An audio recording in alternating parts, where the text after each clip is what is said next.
笑。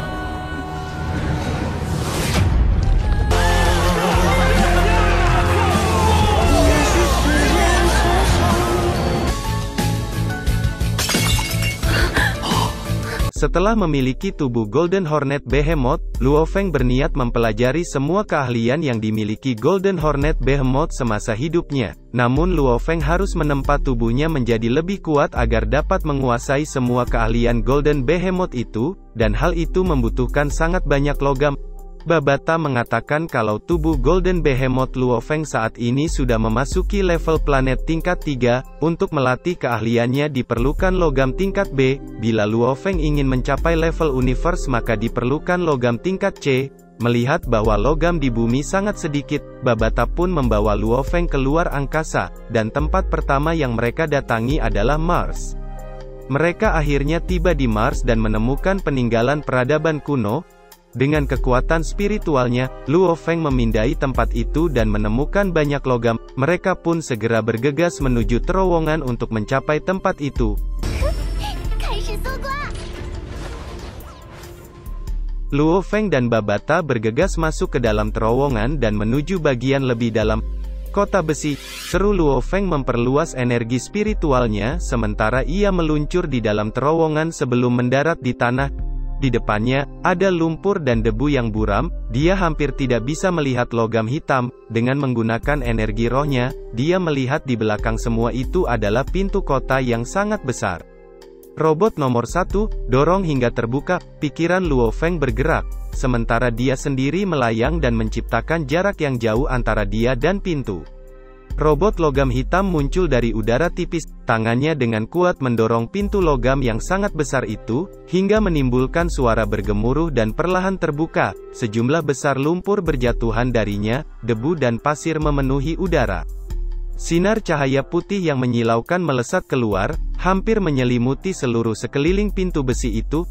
7 hingga 8 berkas cahaya menyilaukan ditembakkan langsung ke tubuh robot logam itu, menjatuhkan seluruh tubuhnya dan membantingnya ke dinding terowongan, menyebabkan sejumlah besar lumpur runtuh. Beruntung Luo Feng berada jauh dari keruntuhan.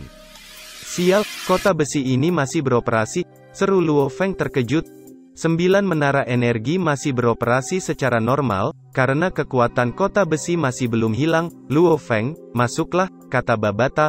Luo Feng bergerak dan terbang jauh di bawah tanah menuju kota besi sambil menahan satu sinar laser dan bergegas masuk ke kota yang gelap. Dengan pemindaian energi spiritualnya, dia menyadari kepadatan kelompok bangunan di dalam kota yang sangat tinggi. Luo Feng, hampir seluruh kota terbuat dari besi hitam, putuskan dulu pasokan listriknya, agar beberapa bangunan penting kota besi ini tidak rusak. Oke, kata Luo Feng segera memutus pasokan listrik. Gunakan esensi tembaga bibrida, potong semuanya, kata Babata. Luo Feng melewati pipa satu demi satu, dengan kekuatan spiritualnya yang berada di penjelajah bintang level 6, ditambah kekuatan jiwa bintang behemoth level 3, segera total 32 benang baja energi roh yang kuat mengelilingi pecahan esensi tembaga bibrida dan memotong semua pasokan. Masih ada 8 menara energi lagi, kata Babata. Pimpin jalan, kata Luo Feng dengan cepat terbang. Beberapa menit berlalu dan semua pasokan energi ke kota besi diputus oleh Luo Feng. Semuanya sudah beres, kata Luo Feng. Mari kita mulai penggalian, apapun yang kita anggap berharga, akan kita ambil semuanya, kata Babata dengan semangat. Luo Feng segera terbang ke dalam kota besi bawah tanah, dan memulai penggalian besar-besaran. Kota besi bawah tanah ini cukup besar, kata Luo Feng, menggunakan energi rohnya untuk menyapu sekelilingnya, memulai pencariannya di kota bawah tanah kuno. Luo Feng, pergilah ke gudang besi hitam yang digali oleh para penambang saat itu harusnya disimpan dengan aman di gudang penting, kata Babata. Luo Feng segera melepaskan energi rohnya hingga meluas ke area seluas 6.000 meter. Menyebar ke beberapa jalur, konstruksi, dan lain-lain di dalam kota bawah tanah. Luo Feng dengan mudah menemukan tempat gudang biji dan material besi hitam. Ketika Luo Feng turun ke gudang besar, dia terkejut dan mengumpat dalam hatinya. Ini akan merepotkan, seru Luo Feng melihat gudang di depannya memiliki besi hitam dalam jumlah besar, hampir seperti gunung kecil, bukan hanya bagian dalam gudang saja yang penuh sesak, bahkan halaman luarnya pun dipenuhi besi hitam. Seluruh kota besi terbuat dari besi hitam, tentu saja mereka akan dengan santai membuangnya di sini. Luo Feng, carilah dengan cermat, lihat apakah kamu dapat menemukan roh besi hitam, kata Babata dengan senang. Luo Feng memandangi besi hitam yang nampak seperti gunung kecil di depannya dan merasa tidak berdaya. Menggunakan kekuatan untuk menyerbu masuk, bagaimana cara kerjanya? Pikir Luo Feng menyipitkan matanya. Kumpulkan. Pikiran Luo Feng bergerak. Dengan menggunakan cincin ruang penyimpanan, Luo Feng dengan cepat mengumpulkan besi hitam dalam jumlah besar. Babata, cincin penyimpananku tidak cukup besar, bantu aku mengumpulkannya, kata Luo Feng. Babata memiliki ruang penyimpanannya sendiri, mengapa tidak memanfaatkannya, pikirnya. Luo Feng yang licik, tidak masalah, aku akan mengurusnya, kata Babata. Luo Feng terkejut saat melihat gunung besi hitam dengan cepat menghilang. Dalam sekejap, bagian luar gudang, termasuk halaman luas yang dipenuhi tumpukan kecil besi hitam, dibersihkan dan disimpan di ruang penyimpanan Babata. Totalnya 1 juta ton lebih, terlalu sedikit, itu hampir tidak bisa membangun kapal perang antar bintang, kata Babata. Luo Feng hanya tersenyum getir dan berjalan menuju gudang. Dengan tidak adanya penghalang besi hitam, tampilan gudang akhirnya terlihat, bentuknya besar dan berbentuk persegi panjang, pintunya besar dan tertutup rapat. Luo Feng menatap pintu besi hitam besar yang tebal, pecahan esensi tembaga bibrida menjadi seberkas cahaya dan dengan keras menghantam pintu dan mengiris ke dalam. Ini sangat tebal, pikir Luo Feng terkejut. Meskipun esensi tembaga bibrida dapat dengan mudah menembus besi hitam, namun karena ketebalannya, dia masih perlu mengeluarkan cukup banyak energi roh. Dengan menggunakan waktu setengah menit, dia akhirnya berhasil membuat lubang yang cukup besar untuk dilewati seseorang. Di dalam gudang, metode lama yang sama digunakan, membiarkan Babata menyimpan besi hitam dalam jumlah besar ke dalam ruang penyimpanannya.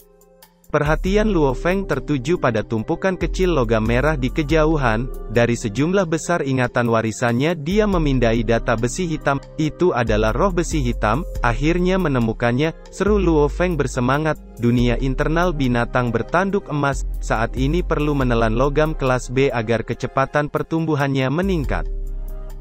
Babata, coba lihat, ada berapa roh besi hitam di sana? Kata Luo Feng menghampiri roh besi hitam itu. Totalnya sekitar 1.200 ton, kata Babata. 1.200 ton, Golden Behemoth bisa menelan sekitar 100 ton logam kelas B8 setiap hari, jadi ini cukup untuk sekitar 10 hari, terlalu sedikit, kata Luo Feng menggelengkan kepalanya. 1.200 ton terlalu sedikit? Tidak, binatang bertanduk emaslah yang menelan terlalu banyak, menelan sebanyak itu, bahkan gurumu, penguasa planet Yunmo, akan bangkrut karena memberimu makan. Ayo lanjutkan pencarian, lihat apakah masih ada roh besi hitam di kota besi ini, kata Babata. Dalam pencariannya sampai wilayah yang luas, Luo Feng kadang-kadang menemukan potongan kecil roh besi hitam di dalam tempat tinggal yang rusak, hingga akhirnya lebih dari 1.000 ton terkumpul. 32 menit kemudian, Luo Feng menendang pintu ruang bawah tanah, debu beterbangan dari pintu, memperlihatkan warna asli pintu itu, merah tua. Pintu roh besi hitam, jika pintunya terbuat dari roh besi hitam, apalagi yang ada di ruang bawah tanah ini, pikir Luo Feng sangat bersemangat. Pikirannya bergerak, kumpulkan, segera pintu besi hitam yang beratnya beberapa ton masuk ke dalam ring penyimpanannya. Setelah itu, dia berjalan ke ruang bawah tanah yang telah ditinggalkan selama lebih dari 100.000 tahun. Astaga! Seru Luo Feng terkejut menatap ruang bawah tanah yang sangat besar, sejumlah besar senjata tertata rapi, yang paling memakan tempat adalah tumpukan logam merah tua yang padat, dari ukurannya saja sudah jauh melebihi apa yang dikumpulkan Luo Feng dari gudang sebelumnya. Selain itu di tengah logam merah, ada sepotong logam merah. Itu roh besi hitam, begitu banyak roh besi hitam, di tengahnya, apakah itu inti besi hitam? Seru Luo Feng tertegun, sebenarnya ada lebih banyak yang disimpan di sini daripada di gudang.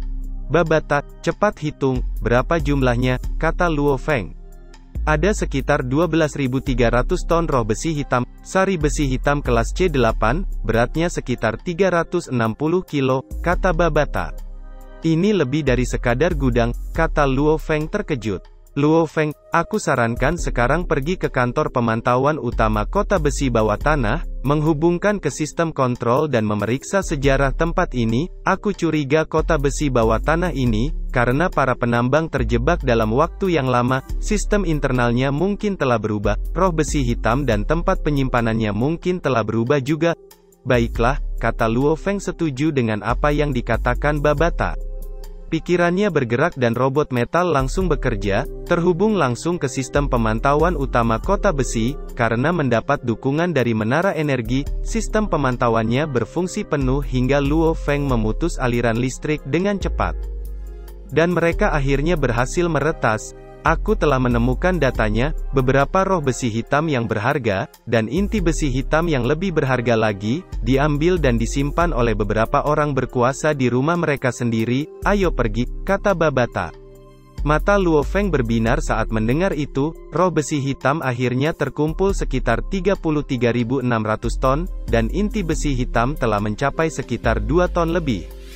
Lebih dari 33.000 ton roh besi hitam, itu hanya cukup untuk ditelan selama 1 tahun, kata Luo Feng dengan getir. Tunggu sebentar, Babata berteriak. Kenapa, Babata? Luo Feng penasaran, apakah kota besi masih menyimpan lebih banyak harta? Kata Luo Feng. Bodoh, seluruh kota besi itu berharga, hampir seluruh kota terbuat dari besi hitam, kata Babata. Luo Feng terkejut. Luo Feng, apakah kamu tidak menyadari bahwa saat ini kamu sangat miskin? Kata Babata tersenyum jahat. Sangat miskin? Gumam Luo Feng bingung. Yang aku maksud adalah mata uang yang dipakai di alam semesta, bukan uang di bumi. Gurumu telah menyiapkan 3 akun untukmu, tapi itu saat kamu benar-benar mencapai level bintang, level alam semesta, dan level penguasa sektor. Hanya dengan begitu kamu dapat mengakses akun-akun itu. Sebelum kematiannya, dia membuat ketiga akun ini melalui jaringan virtual alam semesta. Dia juga memintamu untuk mengambilnya secara pribadi dengan kekuatanmu sendiri. Satu-satunya barang yang bisa kamu jual adalah pelindung perak cair dan kristalmu ya. Jadi saat ini Luo Feng, sebelum tubuh manusiamu mencapai tingkat bintang, kamu sangat miskin, kata Babata berkata tanpa daya. Bukankah kita masih punya sisa kapalnya? Kata Luo Feng. Itu hanya sisa-sisa, dianggap sampah, bahkan meleburnya lagi akan terlalu merepotkan. Berapa nilainya? Bahkan 1 kristal muya saja bisa ditukar dengan sisa-sisa yang tak terhitung jumlahnya, kata Babata. Luo Feng mengerutkan keningnya. Dia tahu bahwa dia akan menjelajah alam semesta di masa depan, namun logam yang diperlukan untuk pelatihan hanya bisa dibeli. Jika dia mencarinya sendirian di alam semesta, berapa lama dia harus mencarinya? Di alam semesta yang luas, bahkan makhluk abadi pun mengakui nilai uang. Luo Feng, aku akan membuat kesepakatan denganmu. Kristal energi yang aku miliki di penyimpanan, meski kamu sering menggunakan kapal naga hitam, kristal tersebut akan habis dalam waktu sekitar 10 tahun. Kristal muya, cukup untuk membuatmu mencapai bintang level 1 bersama dengan tanaman merambat yang telah mencapai bintang level 5 atau 6. Tidak ada yang lain, aku akan membiarkanmu memutuskan bagaimana membayar kristal energi dan kristal muya, sumber uang terbesarmu. Pastilah besi hitam ini, kata Babata berteriak dengan semangat. Luo Feng mengangguk dengan tatapannya yang panas. Kamu bertugas menghancurkannya, dan aku akan menyimpannya, kata Babata. Tidak masalah, jawab Luo Feng. Suara gemuruh terdengar dari kota besi. Dengan kombinasi pembongkaran Luo Feng dan penyimpanan Babata, efisiensinya sangat tinggi. Setelah kira-kira 8 jam, seluruh kota besi telah lenyap. Luo Feng, selain sisa-sisa itu, kita telah mengumpulkan total 9.200 juta ton material besi hitam. Luo Feng, kamu sudah mendapatkan sumber modal pertamamu, kata Babata dengan semangat. Luo Feng tersenyum dan terbang keluar dari bawah tanah, dan mengamati permukaan Mars. Sayang sekali, masih banyak besi hitam di bawah tanah, tapi mengekstraksinya akan terlalu sulit, Babata berkata tanpa daya. Jangan terlalu serakah, ayo pergi, kata Luo Feng melesat ke kapal. di Tiongkok, markas Jiangnan, kota Yangzhou. Sore harinya, Luo Feng tiba dan turun dari kapal. Aku akhirnya kembali, pikir Luo Feng menghela napas. Namun Luo Feng tampak senang karena mendapatkan sejumlah uang yang cukup besar, 9.200 juta ton lebih besi hitam. Klakson mobil berbunyi, Luo Feng menoleh untuk melihat Susin sedang mengemudikan mobilnya. Makan malam akan segera siap, Feng kamu dan Susin telah tiba di waktu yang tepat, kebetulan sekali, kata Gong Xinlan tertawa. Luo Feng menjalani kehidupan yang sangat nyaman, bersama istrinya Susin, masing-masing memeluk seorang anak sambil menonton TV. Suara iPhone tiba-tiba berbunyi, Luo Feng melihat nama yang muncul dan terkejut. Ada apa? Tanya Susin. Ini nomor Hong, kata Luo Feng dengan senang. Luo Feng, aku baru saja bangun, Lei Shen juga sudah bangun, aku baru mengetahui hal-hal yang terjadi sejak kami pingsan, terima kasih karena telah menyelamatkan nyawa kami berdua, jika kamu punya waktu luang, datanglah ke sini ke markas, kata Hong dengan hangat. Baiklah, aku akan segera ke sana, kata Luo Feng. Oke, Lei Shen juga ada di sini, kata Hong dengan senang. Luo Feng menutup telepon, Susin tidak bisa menahan diri untuk tidak berseru, Hong sudah sadar. Lei Shen juga, aku akan pergi ke sana, mungkin pulang larut malam, kata Luo Feng. Oke, Susin mengangguk. Luo Feng akhirnya tiba di markas, dan bertemu dengan Hong dan Lei Shen. Luo Feng, kata Hong berjalan mendekat dan tersenyum tipis menatap Luo Feng. Luo Feng, kamu benar-benar telah membuat namamu terkenal, kata Lei Shen tertawa sambil meninju dada Luo Feng. Luo Feng, jangan turunkan dirimu ke levelnya, kata Hong tersenyum tipis. Ya, aku bisa mentolerir perilaku seperti ini, aku tidak akan merendahkan diriku sebanyak itu, kata Luo Feng. Sial, kalian berdua, kata Lei Shen dengan kesal. Hong dan Luo Feng tidak bisa menahan tawa ketika mereka melihat ini. Ayo kita duduk, kata Hong, saat ini ketiganya adalah petarung terkuat di bumi.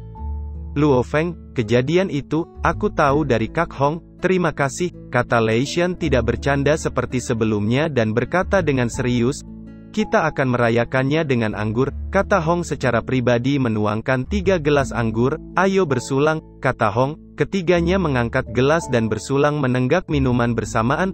Luo Feng, tindakanmu sebelumnya membunuh Atkin dan sampah lainnya, itu bagus, jika kamu membiarkan orang-orang itu hidup, siapa yang tahu apa lagi yang akan mereka lakukan, terutama Sago Nehru itu ingin mengambil posisi kepala di dojoku, tidak tahu malu, sangat pantas mati, kata Lei Shen benar-benar marah. Biarkan mereka dijadikan contoh, kata Hong mengangguk, masalah di bumi hanyalah hal kecil, setelah Dewa Petir dan aku bangun, kami mendiskusikannya dan mengambil keputusan. Kata Hong. Keputusan? Kata Luo Feng menatap Dewa Petir dan Hong dengan penasaran. Luo Feng, aku dan Hong memperoleh informasi dari reruntuhan kuno dan bahkan dapat membuat perangkat lunak terjemahan. Di alam semesta yang luas terdapat begitu banyak planet dan sistem yang kuat. Bima Sakti kita juga merupakan bagian dari Kekaisaran Silver Blue. Planet kita yang tidak memiliki tuan, itu akan menjadi mimpi buruk, kata Lei Shen dengan ekspresi serius. Hong mengangguk, benar, mimpi buruk, bumi kita mungkin menjadi wilayah pejuang yang kuat, namun kemungkinan yang lebih besar adalah bahwa semua manusia di bumi bisa menjadi budak dan dijual, dan setelah itu, seluruh planet ini mungkin akan dijual kepada makhluk kuat lainnya. Luo Feng mengangguk, dia juga tahu status dan kedudukan di alam semesta dibedakan, perbudakan dan keberadaan lainnya. Singkatnya, ada banyak sekali ras dan klan manusia di alam semesta, semuanya didasarkan pada persaingan, berdasarkan penyaringan yang terkuat, hanya yang terkuat bisa mencapai status tinggi. Golden Behemoth mungkin sangat kuat, tapi karena dia sendirian, kita bisa bertahan melawannya. Namun kekuatan besar dari alam semesta dapat dengan mudah mengerahkan armada antar bintang, kita bahkan tidak memiliki kekuatan untuk melawan, kata Hong dengan serius. Lei Shen mengangguk, satu-satunya hal yang bisa kita lakukan adalah membuat diri kita menjadi lebih kuat. Hanya dengan cara itu kita bisa melindungi rumah kita. Hati Luo Feng menjadi lebih berat, dia jelas tahu lebih banyak daripada Hong dan Lei Shen. Luo Feng, aku yakin kamu tidak ingin melihat bumi mengalami nasib seperti itu kan, kata Hong memandang Luo Feng. Apakah Hong bahkan harus bertanya tentang itu? Kata Luo Feng. Itulah sebabnya, Luo Feng, datang dan berlatihlah bersama kami di masa depan. Di bumi, hanya aku dan Hong yang jenius dalam hal kemampuan bertarung. Sedangkan untuk jenius dalam kemampuan spiritual, tentu saja itu kamu, Luo Feng. Kita bertiga adalah yang terkuat di bumi, kita harus bersatu, kata Lei Shen menatap Luo Feng. Hong juga memandang Luo Feng. Luo Feng tersenyum dan mengangguk, ketiganya tertawa bersama. Luo Feng, mulai hari ini, kamu akan menjadi saudara ketiga, kata Hong dengan senang. Tiga kecil, kata Lei Shen tersenyum. Luo Feng tersenyum, ketiganya kembali merayakan minum sambil tertawa. Namun di tengah pesta kecil itu, semua tidak menyadari bahaya sedang mendekat. 我们要占领这里。